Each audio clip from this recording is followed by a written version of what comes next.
Bonjour à toutes et à tous, ravi de vous retrouver pour cette édition du journal sur TV Vendée. Avec, à la une de l'actualité, le retour du port de masque dans les établissements scolaires vendéens. La Vendée rejoint une liste de 61 départements où le masque est obligatoire. Pour rappel, le taux d'incidence s'élève à plus de 94 cas selon l'ARS pour 100 000 habitants. Culture, avec le KM. Vous voyez cet édifice prendre forme aux abords de la gare de La Roche-sur-Yon.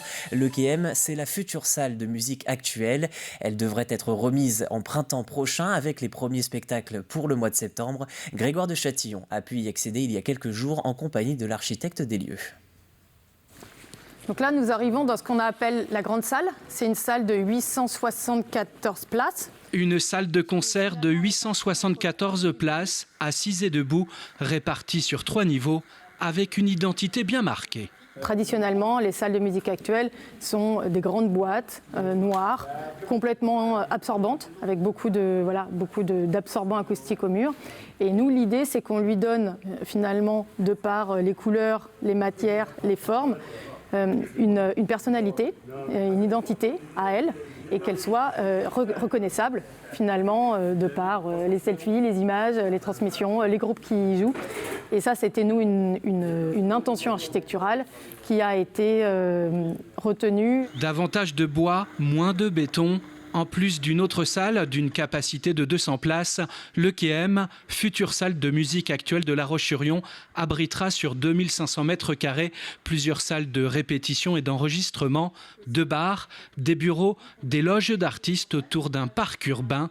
Un bâtiment à l'architecture expressive en plein chantier, conçu pour dialoguer entre l'intérieur et l'extérieur. On est face à la gare et là, en fait, au fur et à mesure, cette maquette prend forme à l'échelle 1, pour de vrai. Donc c'est à la fois extrêmement étonnant de voir finalement cet objet prendre place dans l'espace comme il est, et en même temps on est extrêmement attentif à comment il va prendre sa place ensuite dans son fonctionnement.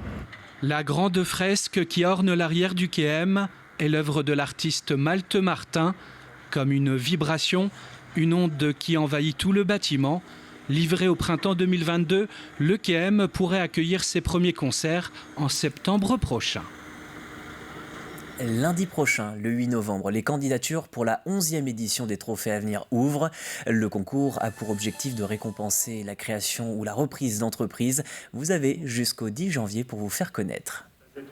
Ce sont des créateurs ou repreneurs d'entreprises à N-1 qui s'inscrivent sur ce dispositif et qui met en valeur leur parcours, leur histoire de vie de créateurs. On n'est pas sur l'étude d'un business plan, on est plus sur l'étude de leur envie, de leur détermination, de leur dynamique qu'ils ont mis justement au service de leur projet. Dispositif qui entend tous les créateurs d'entreprises lors de soirées de jury. Ils ont des pitchs de 5-10 minutes devant un jury composé justement d'acteurs de la vie économique. Et ensuite, il y a 6 lauréats qui sont désignés dans différentes catégories et récompensés au cours d'une soirée. Le 9e art, à présent, dans votre journal. Les enfants de l'association Esmeralda se lancent pendant ces vacances de la Toussaint dans la création d'une bande dessinée. L'objectif, parler de leur quotidien d'enfants à haut potentiel intellectuel ou avec des difficultés d'apprentissage. Pierre Dalicieux est allé découvrir les premières esquisses. Un atelier bande dessinée destiné à ces jeunes, tous soit à haut potentiel ou atteints de TDAH, troubles de déficit de l'attention, ou autres troubles peu connus du grand public. Une journée pour mettre sur papier des choses parfois difficiles à porter au quotidien. J'aime bien faire cet atelier, c'est pour me libérer de tout ce qui s'est passé à l'école primaire parce que j'ai eu plein d'insultes, comme quoi j'étais obèse, que j'étais bête. Ici, tout le monde peut s'entendre bien, on peut exprimer tout ce qu'on veut en dessin, c'est super cool. L'atelier est encadré par une professionnelle de la bande dessinée. Durant l'année, ils vont créer ensemble un personnage, Esmeralda, qui va pouvoir dire tout haut ce que bien souvent ces jeunes ont du mal à exprimer à l'école ou même à la maison. Là, ils ont vraiment la possibilité en fait de pas faire entendre leur voix, pas forcément de parler à l'oral devant un public, mais de parler à travers un autre personnage, donc à travers Esmeralda, et de le faire comprendre sur papier, donc sur un média en fait qui peut rester dans les mains, qui peut être lu et distribué. L'association Esmeralda a été créée par des mamans et quelques papas aussi, bien souvent isolés face à la détresse de leur enfant.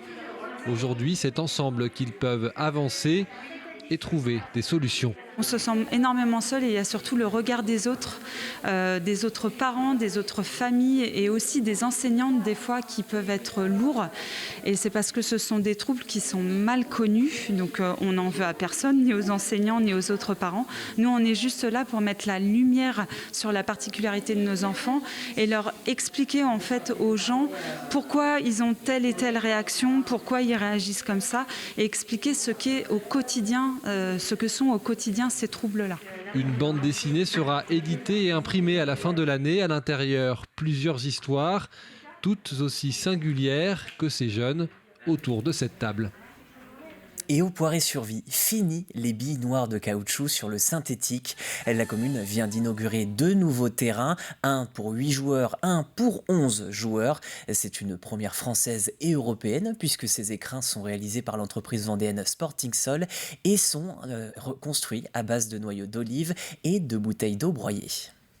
On a effectivement fait ce choix d'une qualité supérieure et puis aussi surtout répondant à des normes environnementales un peu innovantes. Nous avons des terrains synthétiques 100% éco-responsables, à la fois dans le garnissage et puis en même temps dans la fibre qui est issue de matières recyclées, de bouteilles plastiques en fait. Et puis ce terrain lui-même sera recyclable ensuite pour de futurs terrains. Donc on va jusqu'au bout de la logique et on a vraiment un terrain qui répond à des normes environnementales qui sont une fierté pour l'équipe municipale. Un mot de sport avec le RVBC. Le RVBC file en 32e de finale d'Eurocup. Grâce à leur victoire 69-72 face à Charleville-Mézières, les Tigresses caracolent en tête après leur 4e victoire en autant de matchs. Et c'est pour cela qu'elles se sont donc qualifiées pour les 32e de finale. Avant de refermer ce JT, un tout petit mot, tout brièvement, pour vous parler de la rencontre entre le député de la 3e circonscription de Vendée et le ministre de la Santé, Stéphane Buchou, rencontre donc Olivier Véran pour parler de la situation dans les hôpitaux de Vendée et notamment celui des Sables-d'Olonne avec le service des urgences. Malgré l'arrivée de 6 nouveaux docteurs juniors, la situation n'est pas satisfaisante selon le député vendéen. Ainsi va l'actualité dans votre département. Je vous remercie de l'avoir suivi. On se retrouve très vite sur les antennes de TV Vendée. Bonne journée.